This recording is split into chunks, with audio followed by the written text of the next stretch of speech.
Hello guys, welcome back to our channel. তোমরা কেমন আছো? আমি তো খুব ভালো আছি। চলে এসেছি আরেকটা মিনি ব্লগ নিয়ে।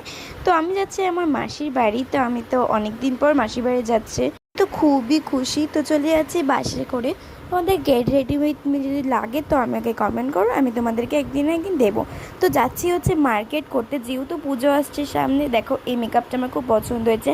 অনেকগুলি মেকআপ প্রোডাক্ট কিনেছি। এটা হচ্ছে আমার একটা বোনের জন্মদিন আছে, তাই এর জন্য একটা গিফট কিনলাম। আর একটু খেলাম একটু পকোড়া। মাসির বাড়ির ওখানে আছি আর পকোড়া খাবো না তাই কোনো হয়? এই ডালের পকোড়াটা খেতে না আমার খুব ভালো লাগে। তোমার নিশ্চয়ই অনেকবার খেয়েছে, আর আমি তো বাড়ি করতে পারছিলাম না, আর এত গরম গাইস যে কি বলবো।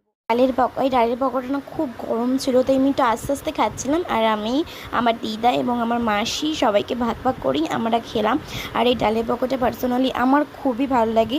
তারপরে এই দেখো, চাটনিটা জালিটা ফেলে দেবো। জালিটা আমার একদম ভালো লাগে না, খুব টক টক লাগে। তারপরে গেলাম একটু কানের দোকানে, একটু কানের কিনবো, যেহেতু আমি পুজোতে যে শাড়িটা পরবো তার সাথে ম্যাচিং একটু কানের কিনবো ভাবলাম। তো আর কেনা হলো না কানেরটা, যেহেতু আমাদের বাড়ি ফিরতেও হবে, তো অনেকটাই দেরি হয়ে গেছে। তারপরে এখানে দেখছিলাম অনেকগুলো চুড়ি, আর এই চুড়িগুলো আমার খুব পছন্দ হচ্ছিলো, কিন্তু যেহেতু দেরি হয়ে গেছে। আর এই আংটিগুলোও আমার খুব পছন্দ হচ্ছিলো, তো যেহেতু ট্রেন ধরতে হবে, তো চটপট করে আমরা ট্রেনটা ধরে নিয়ে চলে গেলাম। তো যাচ্ছি আমি আমার বাড়ির উদ্দেশ্যে। আর আমার ট্রেনে যেতে খুব ভাল লাগে।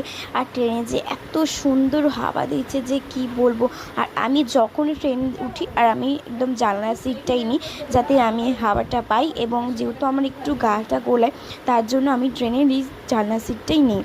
আমি খাচ্ছি এখন হাওয়ার, এত সুন্দর হাওয়াটা লাগছে যে আমি কি বলবো, তোমাদেরকে না দেখিয়ে পারলাম না। তো এখন যাচ্ছি এখন বাড়ি। তো এখন এক্ষুনির জন্য মিনি ব্লগটা যদি ভালো লেগে থাকে, লাইক শেয়ার কমেন্ট করতে ভুলো না। Thank you for watching, bye guys.